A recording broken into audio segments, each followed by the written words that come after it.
ደብረታቦር አካባቢ ያሉ መረጃዎችን ነው እናስከትለው። ደብረታቦር ትላንትና ማምሻውን ሁለት ቦታዎች ላይ ለአጭር ሰዓት የቆየ የተኩስ ልውውጥ ይሰማ ነበር ብለው ነበር የመረጃ ምንጮቻችን። በተለይ አንደኛው ወደ ኪዳነ ምሕረት መውጫ ወይም ደግሞ ጎንደር በር እየተባለ በሚጠራው አካባቢ እንደውም በአካባቢው በጥበቃ ላይ የነበሩ የጸጥታ አባላት ጭምር ላይ ጉዳት ደርሷል። መሳሪያም ተወስዶባቸዋል። እዛ አካባቢ ነበር የተኩስ ልውውጥ የሚል መረጃ ደርሶናል። በሌላ በኩል ደግሞ ማህደረ ማርያም መውጫ ተብሎ የሚጠራው አካባቢ እንደዚሁ ማታም ለአጭር ጊዜ የቆየ ተኩስ ነበረ። እነዚህ ወዲያውኑ ለአጭር ጊዜ የቆዩ የሆነው ተኩሶቹ ግን ከፍተኛ የሆነ አለመረጋጋት ፈጥረዋል። በተለይ ጸጥታ አባላት በፍጥነት ከቦታ ቦታ ሲሄዱ እናያለን።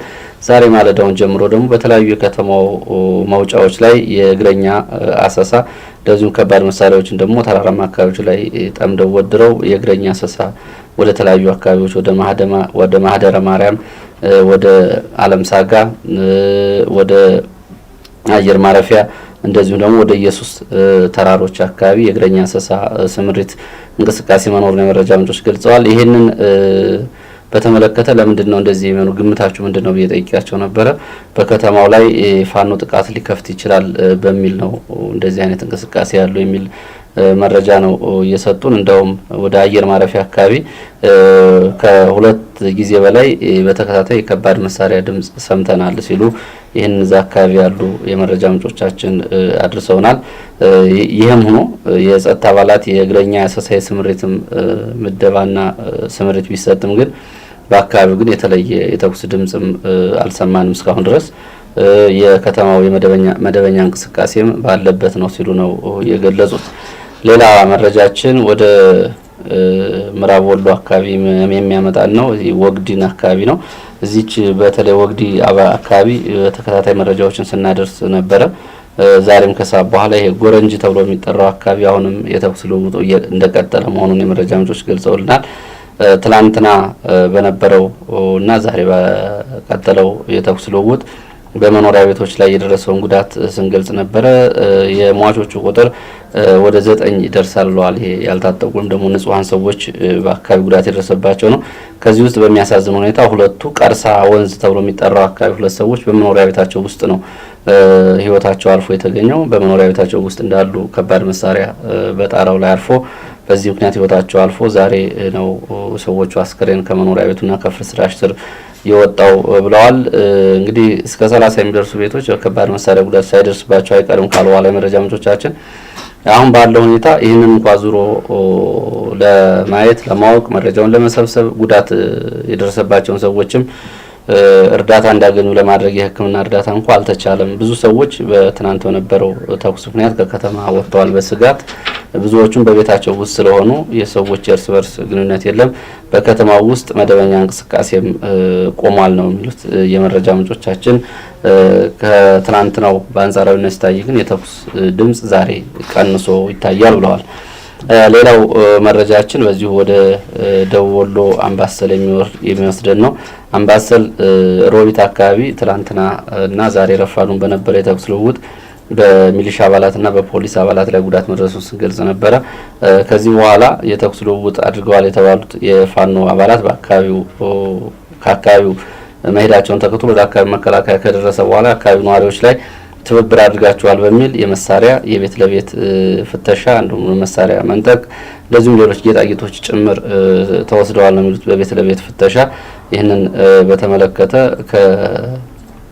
ከአካባቢ ነዋሪዎች የደረሰ ቅሬታ ነው።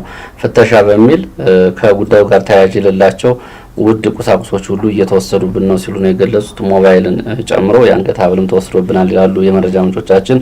ይሄ ጨፌ ሮቢት ተብሎ የሚጠሩ አካባቢዎች ነው፣ የገጠር ከተሞች ናቸው። በደቡብ ወሎ አምባሰል ወረዳ በውጫሌ ከተማ አቅራቢያ የሚገኙ አካባቢዎች። ላሊበላ ብልባላ ከተማ አካባቢ ውጥረት መኖሩን የመረጃ ምንጮች ገልጸዋል። እዚህ አካባቢ ያለው ውጥረት ከፍ ያለ ስጋት እንደጣለባቸው ነው የከተማ ነዋሪዎች የሚገልጹት።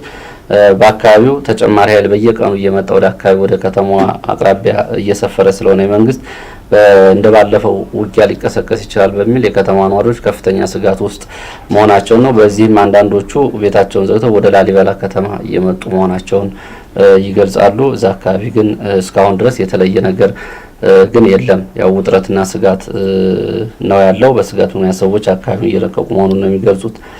በዚሁ ራያ ቆቦ ደግሞ ስንሄድ ሰሜን ወሎ ከጥቅምት 7 ምናልባት ዘገባ ሽፋን ያልሰጠነው ክስተት ስለነበረ ነው። ጥቅምት 7 መርክ ወራ ተብሎ የሚጠራ አካባቢ የደፈጣ ጥቃት ተጥሎ ነበረ። በዚህም 2 ተሽከርካሪዎች ላይ የነበሩ የሰራዊቱ አባላት ላይ ከፍተኛ ጉዳት ስለመድረሱ የመረጃ ምንጮቹ ይገልጹና ከዛ በኋላ በአካባቢው ከዚህ ጉዳት በኋላ ወደ አካባቢው ሌላ ተጨማሪ ሰራዊት ዶ የአካባቢው ነዋሪዎች ላይ መሳሪያ ፋኖ ደብቃችኋል፣ ለፋኖ ትብብር ታደርጋላችሁ፣ መሳሪያ ሰጣላችሁ በሚልና እዚህ በነበረው የደፈጣ ጥቃትም የመሳሪያ ወስዳችኋል፣ ከደፈጣ ጥቃት በኋላ መሳሪያ ወስዳችኋል በሚል በአካባቢው ነዋሪዎች ላይ እስከዛ ድረስ ለ3 ቀናት የቀጠለ ጫና እየተደረገ ነው ሲሉ ነው ይሄንን ያደረሱን። የሌላ በዘመቻ ወይም ደግሞ አሁን ከፋኖ ጋር በሚደረገው ውጊያ እንሳተፍም ያሉ 4 የሚሊሻ አባላት መታሰራቸውን ነው ከቆቦ ከተማ የሰማ ነው። መሳሪያ ተነጥቀው ነው የታሰሩት የሚል መረጃ ነው የደረሰን። ተኩለሽ ጀምሮ ደጋማው የራያ ቆቦ ወረዳና የግዳን አካባቢ አዋሳኝ አካባቢዎች ላይ ከፍተኛ ፍጥጫ አለ። አልፎ አልፎ እንደውም የነፍስ ወከፍ መሳሪያዎች ድምጽ ይሰማል ብለዋል። ሆኖም ግን ይህንን የለየለት ውጊያ ነው ወይ ደግሞ ጦርነት ነው ለመግለጽ ግን አይቻልም። በጥቅሉ ሲገለጽ ከቆቦ ከተማ ከመንገድ በላይ ያለው ወደ ደጋማው አካባቢ ያለው አካባቢዎች ከፍተኛ ውጥረት አለ ነው የሚሉት። ከመንገድ በታች እነሱ ይሄን ወደ አፋር ያለው ምስራቃዊ ክፍል የቆቦን ዞብልና አካባቢውን ጨምሮ ግን በአካባቢው ከ3 ቀናት በፊት ከነበረው ውጊያ ውጭ የተለየ ነገር የለም ብለዋል። ሰሜን ወሎ ስታይሽ ጋዞ ወረዳ ስታይሽ ማለት ነው። ይሄ ድል በአፋፍ ደጋማ አካባቢ ነው። እንግዲህ ምናልባት ብዙ አድማጭ ተመልካቾች ሊያውቁት ይችላሉ። ከወልዲያ ወደ ጋሸና በሚወስደው መንገድ ድል በአፋፉን ከወጣም በኋላ የሚገኝ አካባቢ ነው። እዚህ አካባቢ በርካታ የተሽከርካሪ ባለንብረቶች ለወታደር መጫኛ ወይም ደግሞ ለግዳጅ ተሽከርካሪዎቻቸው ይፈለጋሉ በሚል ሰዎች ተሽከርካሪ እንዲያቀርቡ ጫና እየተደረገባቸው ነው የሚል መረጃ ነው የደረሰን። ይሄ ምናልባት የሚያሳየው ጧትም ደብረታቦር ተመሳሳይ እንቅስቃሴ ስናይ ነበረ። እንግዲህ ወደ ከተሞቹ የሰራዊቱን ለማጓጓዝ ወይ ደግሞ ስምሪት ለመስጠት እንቅስቃሴ መኖሩን የሚያሳይ ነው የሚሉት የመረጃ ምንጮች። በዚህ ከተማ አካባቢ ጋዞ ሙጃ ድረስ ግን ውጥረት መኖሩን የመረጃ ምንጮቻችን ገልጸውልናል። ወደ ጎንደር እንመለስና ከጎንደር ከተማ አቅራቢያ በተለይ ወደ ወገራ መውጫ አካባቢ የተኩስ ልውውጥ ነበር ይላሉ የመረጃ ምንጮቻችን። ይህ እንግዲህ ጎንደር ዙሪያ ተብሎ የሚጠራው አካባቢ ነው።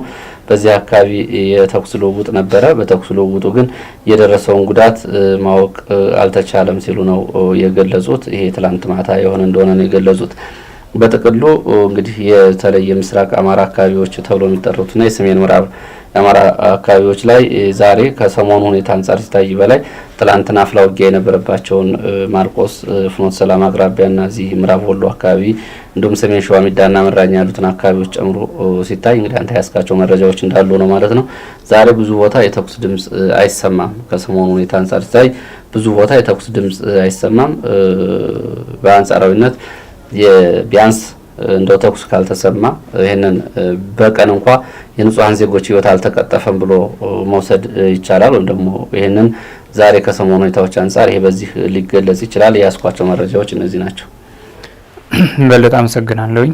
እንግዲህ ትናንት ከነበረው ስፋት አንጻር ነው አሁን ያነሳው መረጃ ሊታይ የሚችለው። ተመልካቾች እንደዛ እንዲረዱት ሙሉ በሙሉ ውጊያ አልነበረም በዛሬው ዕለት ለማለት አይደለም።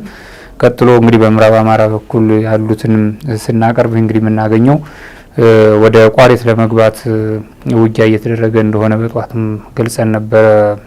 አጼው አካባቢ ይህ ውጊያ ለሁለተኛ ቀን በጣም ተጠናክሮ እንዲሁም ተባብሶ ነው የቀጠለው ነው የሚሉት የመረጃ ምንጮቻችን። ከባድ መሳሪያ ተጨማሪ እየተጨመረ ተዋጊዎችም እየተጨመሩ ውጊያው ተጠናክሮ ቀጥሏል ነው የሚሉት። የረዥም ርቀት ተወንጫፊ መሳሪያዎች ሳይቀር ወደ አካባቢው መግባታቸውን ባይን ተመልክተናል። ወደ አካባቢው ሲጓጓዝም ብለዋል። በእርግጥም መሬት ላይ ያለው መረጃም ይሄን ነው የሚያሳየው። የውጊያ ቦታው የተቀየረ አይደለም ይላሉ። እዚሁ አጼ ውሃ ላይ ነው ከፍተኛ ውጊያ እየተደረገ ያለው። አጼ ውሃ ገዶና ጨለሞ የሚባሉ አካባቢዎች ላይ ተጠናክሮ ቀጥሏል ይሉና ነገር ግን ከባድ መሳሪያ በአሻጋሪ ያለፈ ገነት አቦ ከተማን ሲደበድብ ውሏል። በዚህም ከትናንት ጀምሮ በእርግጥ ውጊያው ከተቀሰቀሰ ጊዜ ጀምሮ በዚች ከተማ ያሉ ህጻናትና እናቶች በተለይ ከከተማ በገፍ እየወጡ ነው የሚገኙት። ዛሬም ትናንትናም እየወጡ ነው የሚገኙት ይላሉ። ከባድ መሳሪያም በዚህ ከተማ በተለይ በከተማዋ በሚገኝ የህዝብ መሰብሰቢያ አዳራሽ አጠገብ ያረፈ ከባድ መሳሪያ በአካባቢው ላይ ጥበቃ ላይ የነበሩ አንድ ግለሰብ እንዳቆሰለ የመረጃ ምንጮቻችን ገልጸዋል። ይህ ከውጊያ ቀጠናው በርቀት በከባድ መሳሪያ የደረሰው ነው። በውጊያ ቀጠናው አፄ ውሃ አካባቢ ገዶና ጨለሙ አካባቢ ያለውን ጉዳት ለማወቅ አልተቻለም። ከፍተኛ የሆነ የተኩስ ልውውጥ ነው ያለው እና በዚህ ጊዜ ነገሮችን ለማጣራት አስቸጋሪ ነው። ዙ 23 እና ሞርተር የሚባሉ መሳሪያዎች በስፋት ነው ጥቅም ላይ እየዋሉ ያሉት ይላሉ የመረጃ ምንጮች።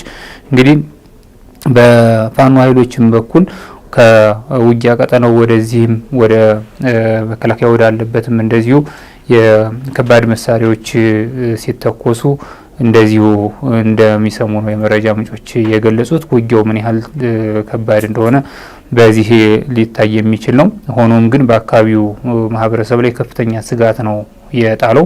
ቀደም ሲል እንደጠቀሱት የህዝብ አዳራሹ መሰብሰቢያ አዳራሽ አካባቢ ካረፈው መሳሪያ ባለፈ በሶለላ ሚካኤል ቀበሌም እንደዚሁ ድብደባው ከፍተኛ ከሆነባቸው አካባቢዎች በአርሶ አደሮች አዝመራም ላይ እንደዚሁ እያረፈ በንብረት ላይ ጉዳት እያደረሰ ስለመሆኑና የአካባቢውን ነዋሪዎች ቀያቸውን ለቀው እንዲወጡ እንዳደረገ ነው የመረጃ ምንጮቻችን የገለጹት።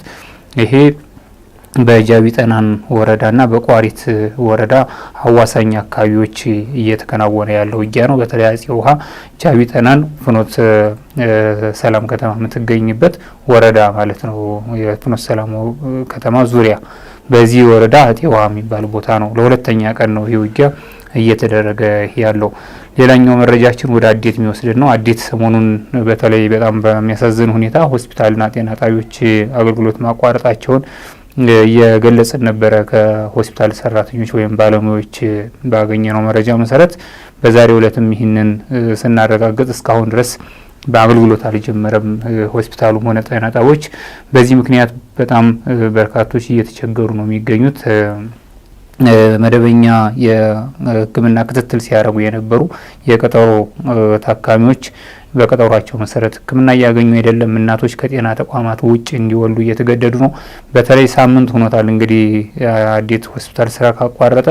ከመጀመሪያዎቹ 2-3 ቀናት ወደ መራዊና ወደ ብራቃት ከተሞች ይሄዱ ነበር እናቶች በተወሰነ መልኩ ቢሆን ሚኒባሶች እንቅስቃሴ ስለነበረ። በትናንትናው ዕለት ብራቃት አካባቢ የነበረው ውጊያ ይህንንም አስተጓጉሎ በዛሬው ዕለት ምንም አይነት የሕክምና አገልግሎት በማያገኙበት ሁኔታ ውስጥ ሆነዋል የሚሉት። ከተማውን በተመለከተ እስካሁን ምንም አይነት እንቅስቃሴ የለም፣ ተቋማት ዝግ ናቸው፣ ትራንስፖርትም የለም ነው የሚሉት። እንዲያውም በዛሬው ዕለት መድፍ በከተማው ሲንቀሳቀስ አይተናል። ውጊያ ሊቀሰቀስ እንደሚችል ስጋት ገብቶናል ለሚሉት። ይሄ የሆነው ምክንያት ትናንትና የፋኖ ኃይሎች ወደ ከተማው ገብተዋል ብለን እኛም ዘግበን ነበረ። እዚህ መረጃ ጋር በተገናኘ በትናንትናው ዕለት የፋኖ ኃይሎች ወደ ከተማው በገቡ ጊዜ ለሰራዊቱ መረጃ ይሰጣሉ፣ መንገድ ይመራሉ ያሏቸውን ሰዎች 3 ሰዎችን ይዘው ሄደዋል ይላሉ የመረጃ ምንጮቻችን። እንግዲህ ይህንን ተከትሎ ሊሆን ይችላል ከባድ መሳሪያዎች በከተማው ሲንቀሳቀሱ ተመልክተናል። ከፍተኛ ውጥረት አለ ማለት ነው የሚቻለው። በከተማው ዙሪያም የፋኖ ኃይሎች እንዳሉ ይገልጻሉ። ይህ እንግዲህ አዴት አካባቢ ያለውን ሁኔታ የተመለከተ ነው። ወደ ዳንግላና ሌሎች አካባቢዎች አጎራባች አካባቢዎች ስንሄድ ትናንት ከባህር ዳር ጀምሮ ጉዞ ላይ በነበሩ የሰራዊት አባላት ላይ መሸንቴ አካባቢ ከዛም መራዊ አካባቢ ቀን ላይ የደፈጣ ጥቃቶች እንደደረሱና ያንን ተከትሎ የአጭር ጊዜ የተኩስ ልውውጥ እንደነበረም ስንጠቅስ ነበረ። እንግዲህ ዛሬ ደግሞ ደረሰን መረጃ እንደሚያመለክተው ትናንት ምሽት ደግሞ በዳንግላ ከተማና በአዲስ ቅዳም ከተማ መካከል በተለይ በሁለቱ ከተሞች መካከል ልዩ ስሙ አሸዋ መድኃኔዓለም አካባቢ እንደዚሁ ደፈጣ ተጥሎ እንደነበረ ይገልጻሉ። ይህ ምሽት 1 ሰዓት አካባቢ የተፈጸመ ነው ይላሉ። ሌላኛው ጥቃት እንዲሁ በተመሳሳይ ከድሩ ቤቴ ወደ ዳንግላም እንደዚሁ በተለይ ከድሩ ቤቴ ወጣ እንዳል እስላም መቃብር ተብሎ የሚታወቅ አካባቢ ከምሽቱ 1 ሰዓት በኋላ እስከ 2 ሰዓት ባለው እንደዚሁ ደፈጣ ተጥሎ እንደነበረ ነው የመረጃ ምንጮች ያረጋገጡት። እንግዲህ በእነዚህ ጥቃቶች ስለደረሰው ጉዳት የመረጃ ምንጮቻችን እንዳላወቁ ይገልጻሉ። በዚሁ ዳንግላ ከተማን በተመለከተ ከሰሞኑ ካጋራናቸው መረጃዎች የቀጠሉ እናጋራ። ሰሞኑን እንግዲህ ሆቴሎች በከባድ መሳሪያ መጎዳታቸውና ያለውን አጠቃላይ ውጥረት እየገለጽን ነበር። ይሄ ውጥረት አሁንም እንደቀጠለ እንደሆነ ይገልጻሉ። ሳምንት እያለፈው ነው። የባጃጅ እንቅስቃሴ ሙሉ በሙሉ በከተማዋ ተከልክሏል። የሞተር እንቅስቃሴም እንደዚሁ ሙሉ በሙሉ ተከልክሏል። ስለሆነም ሰዎች በእግር ነው እየተንቀሳቀሱ ያሉት። ያለው በዳንግላ ከተማ ያለው ሁኔታ ውጥረት ያለበት ስለመሆኑ እነዚህን አባሪ ማስረጃዎች በመጥቀስ ይገልጻሉ የመረጃ ምንጮቻችን። ይሄ ዳንግላና አካባቢው ላይ ያለውን ሁኔታ የተመለከተ ነው። ወደ ደብረ ማርቆስ ስንመጣ ደብረ ማርቆስ ዛሬ ከትናንት ከነበረው ሁኔታ አንጻር አልፎ አልፎ ከሚሰማ የቀላል መሳሪያ ድምጽ ውጪ ተኩስ ቆሟል ነው የሚሉት የመረጃ ምንጮች። ሆኖም ግን አሁንም በፊት ለፊት በሚታያዩበት ደረጃ ነው ውጥረቱ ያለው አንዳንድ አካባቢዎችና አሁንም በከተማዋ ወጥቶ እንቅስቃሴ ለመጀመር አስቸጋሪ ነው ያለው። የደብረ ማርቆስ ሁኔታ ከትናንት ነው አንጻር ግን የተሻለ እንደሆነ ቢያንስ የውጊያ አለ ለማለት የሚቻል አይደለም። ከትናንት ነው አንጻር ሲጠቀስ አልፎ አልፎ ከሚሰሙ የተኩስ ድምጾች ባሻገር ይላሉ። ሆኖም ግን በዚህ ሁኔታ ብትገኝም ከተማ እንቅስቃሴ ቆሞ ነው የሚገኘው። በለጠ፣ እነዚህ ናቸው እንግዲህ የዕለቱ መረጃዎቻችን። በድጋሚ አመሰግናለሁ በለጠ። የተከበራችሁ ተመልካቾቻችን ነጻ አንደበት የዚህ ክፍለ ጊዜ መረጃዎች እነዚህ ነበሩ።